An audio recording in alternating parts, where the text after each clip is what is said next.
David Shaw here with another off-the-record story. If you want to learn more about Washington, D.C., come visit my site, offtherecordtours.com. Let's go. It seems you can't throw a rock in Washington without hitting a statue of some sort. There are so many ideas, events, and people, actually mostly white males, that we want to memorialize here. But the work of one person seems to show up from one end of the mall to the other. It's Minnesota's James Earl Fraser.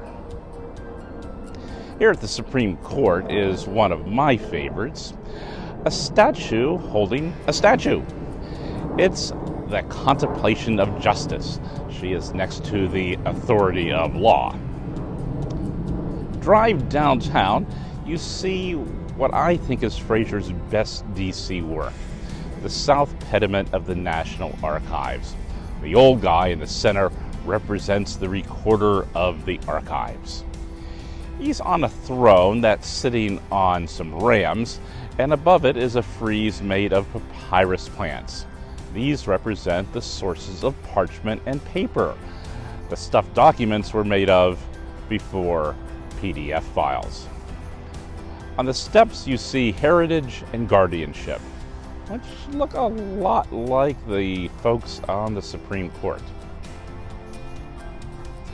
If you go over to the front of the Treasury Department, we see Fraser's Alexander Hamilton. Before Hamilton was a big Broadway star, he was the first Treasury Secretary. And at the north entrance of the Treasury building, we see his rendition of Albert Gallatin, the second and longest serving Treasury Secretary. Not far on the ellipse is this 18-foot flaming sword held in the right hand. The sword symbolically stopping the Germans from entering Paris. And it's a memorial to the more than 17,000 soldiers of the U.S. Army's 2nd Division that died in World War I. But wait, there's more. By the Lincoln Memorial, you'll find a memorial to the man who invented the screw propeller, John Ericsson. It was dedicated in 1931 by President Calvin Coolidge and Sweden's Crown Prince Gustav Adolf. The prince is the one wearing the funny hat.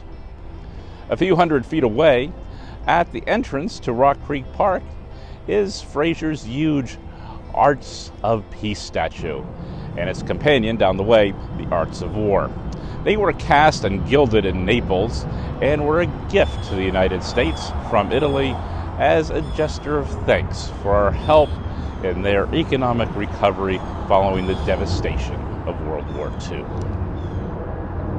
And if we cross the Potomac River to Arlington National Cemetery, we'll find two more of Fraser's works. The grave marker of William Howard Taft, the only person to serve both as President and Supreme Court Chief Justice, and the sarcophagus of Robert Todd Lincoln, President Lincoln's only child to survive into adulthood. He also served as Secretary of War.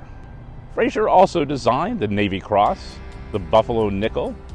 In the 1920s, he served the U.S. Commission of Fine Arts, an agency that has incredible influence on the design and aesthetics of the city of Washington.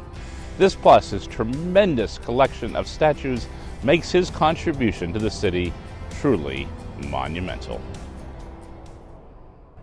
Well, I hope you enjoyed that off-the-record story. If you want to learn more about Washington, D.C., things seen and unseen, arrange your tour of your nation's capital at offtherecordtours.com. Until then, I'm David Shaw.